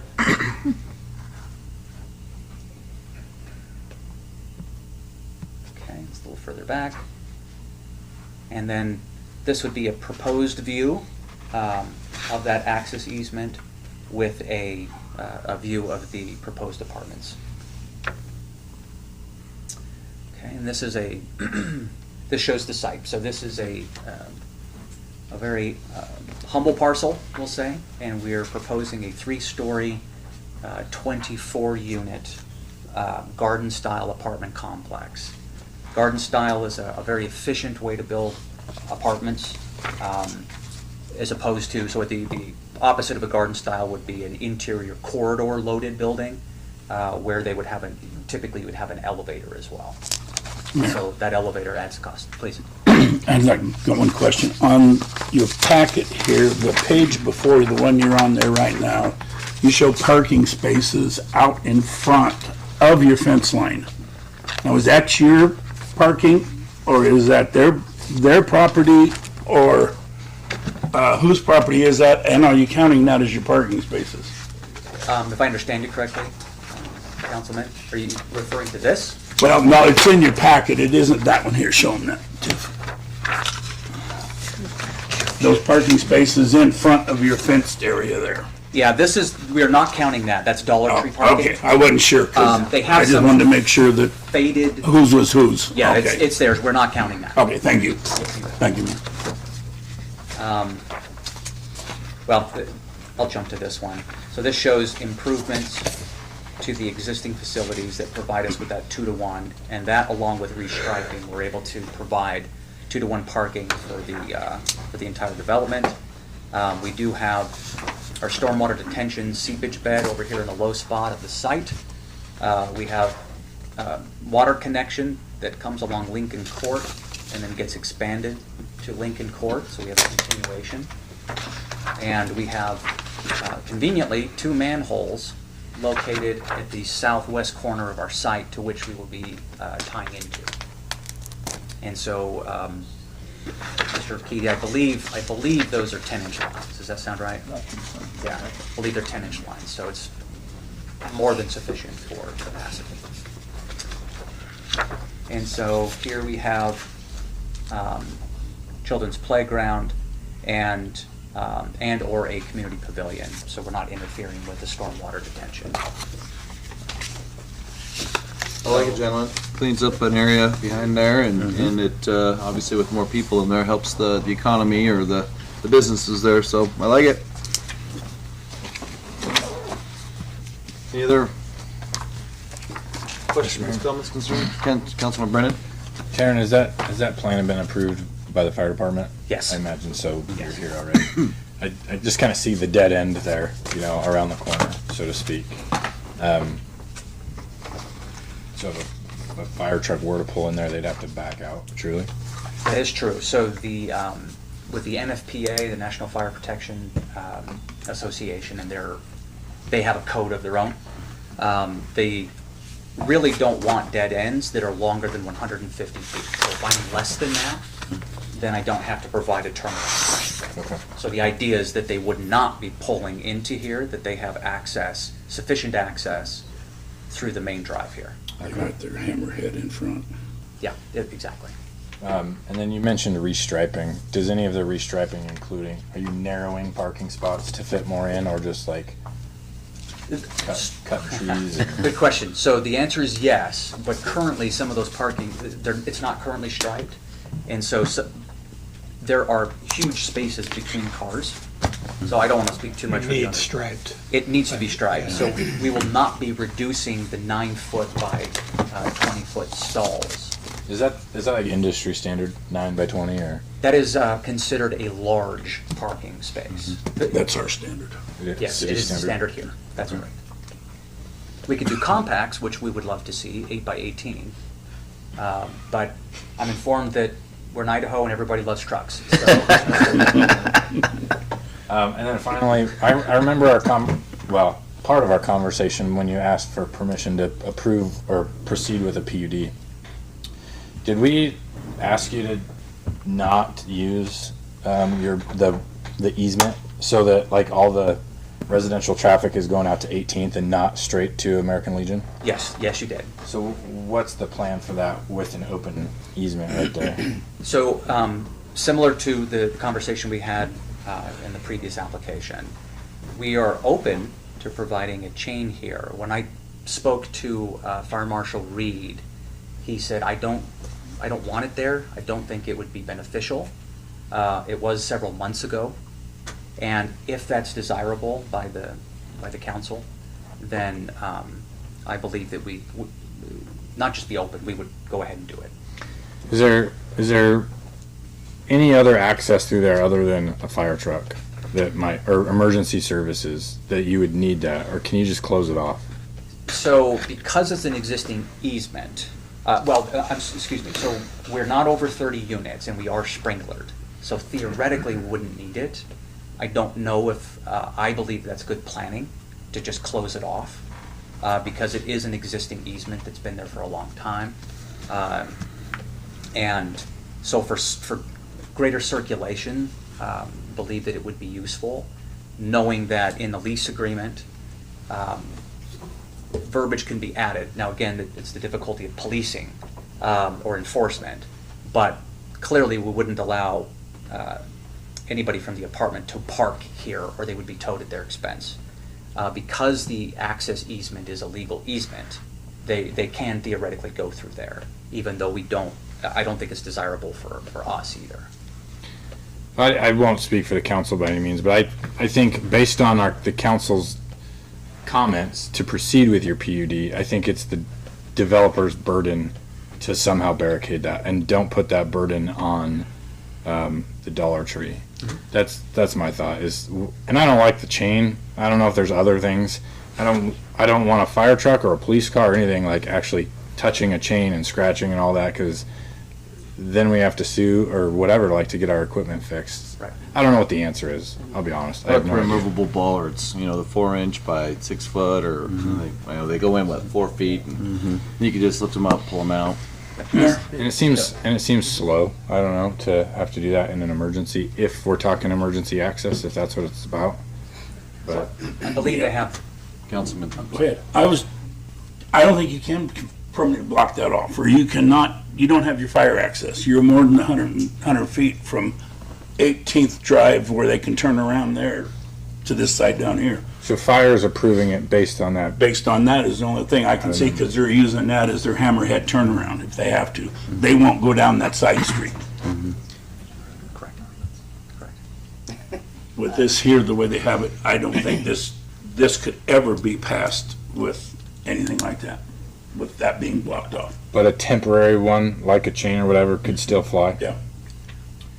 I don't have any problems with development. I think it is your burden, based on our earlier conversation, to put something up. And I just don't want to see that burden placed on the Dollar Tree. Yeah, it's just got to be To removable. limit access is what I'm understanding, to limit the access from the apartments to go through the access easement. The basic, if I'm hearing you right, that basically no residential traffic will be able to proceed in and out of there. It'll be strictly used for a fire truck breaking it down, so to Correct. speak. That is our goal. Yes. Your goal. We would provide a chain or whatever is needed. Okay. Yep. Do you agree, like, that I think it's your burden based on our earlier approval of proceeding with the PUD? Yes, the chain should be no problem. Okay. For us as the responsible owner. Okay. That's my only request of this is on you. Council, what do you guys want to do? Mr. Mayor? Councilman Stokes. I had a quick question. This is action item 11, and it's just a rezone to an R4 PUD. Are we doing a preliminary plat as well today, or no? So No. we'll see again? No. What makes this one different than the other one is the other project actually wants the project to be on 2 separate parcels. Okay. Which makes it easier for doing other transactions. This one, they just want it to be part of the existing ownership. Okay. They have no necessity to plat. Cool. Mr. Mayor, I'll make a motion to approve Planning and Zoning Commission's recommendation and findings of facts to rezone Lincoln Square Apartments to R4 PUD. Second. It's been motioned and seconded. Any further discussion? Mr. Mayor, Councilman Brennan. Tiffany's getting my attention. Oh. I'm saying. Will you put Mr. that- Mayor, yeah, I'd amend my motion to include water availability at build and the emergency access. The owner is on you. It's been motioned and seconded. Any further discussion? Hearing none, I'll call for the question. Councilman Stokes? Aye. Councilman McCain? Aye. Councilman Brennan? Councilwoman Garvey? Aye. All right. Thank you, guys. Gentlemen. Thank you. Was his amended motion seconded? I totally missed it. That's why I stopped. For the, She seconded it. he amended his motion to add for the water and for the chain. And was that seconded? Yeah, Okay, I totally missed it. It was daydreaming. I thought you did anyway. Maybe I was angry. Second. Okay. All right, ordinance, action item ordinance, 1756, amending section 1, article D, chapter 1, title 7, Mountain Home City Code. Got it?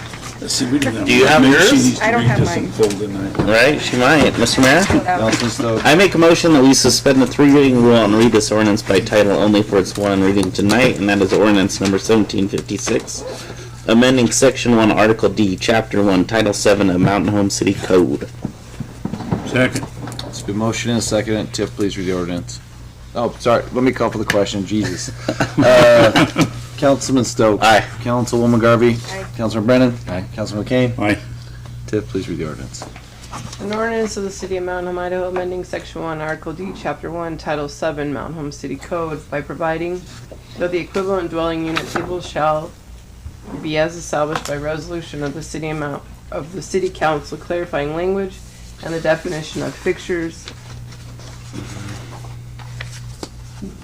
deleting the equivalent dwelling unit table from the code and providing an effective date. Line. I'm sorry. Council members, you've heard this ordinance read. Do you wish it to pass? Councilwoman Garvey. Aye. Councilman McCain. Aye. Councilman Brennan. Nay. Councilman Stokes. Aye. Okay. I got 2 looks. Why? Just gotta look. Alrighty, recognized person. Would anybody like to get up? Comments of maximum 3 minutes?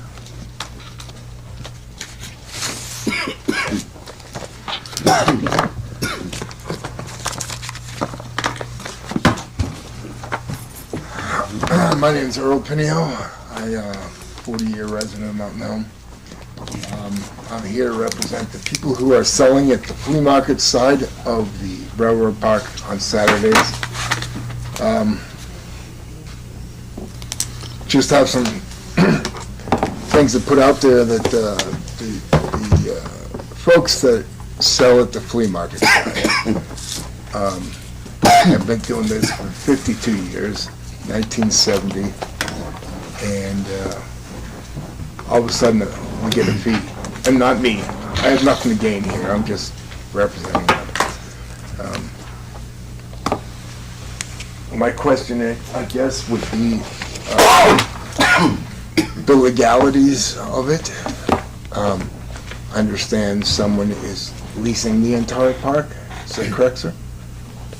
So Mayor and Council, I just, clarification is what we're looking for. And 52 years ago, 2 Hispanic ladies put a clothesline across from tree to tree and started selling clothes. And that's how it's been going.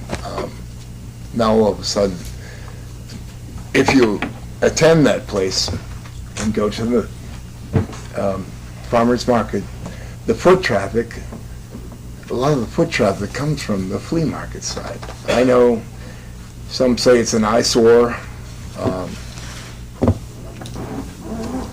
We just think it's a long-standing tradition, and it just wants some clarification and maybe some guidance, and I just wanted to put it out there.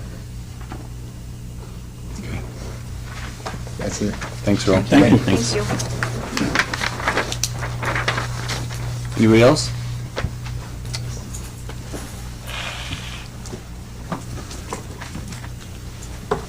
So I know he asked, I'm sorry, Councilman, Mayor, I didn't hear, Does Brenda Franks, Misty Pierce, sorry.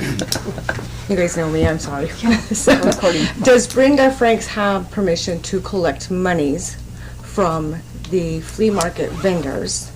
And if not, she was coercing a lot of those vendors to either pay up or leave. By 10 o'clock, there was 2 flea market vendors because nobody could afford to pay it. There's been a sign in that park for I don't know how long saying how much the rules of the flea market. There is nothing on that sign that says you must get a permit or that you must pay for your spots. It's just basically asking those people to be respectful. And some of these people, that is their money makers on the weekends for whatever reason. So I'm just asking you guys to please take in consideration to leave the flea market alone. Thank you.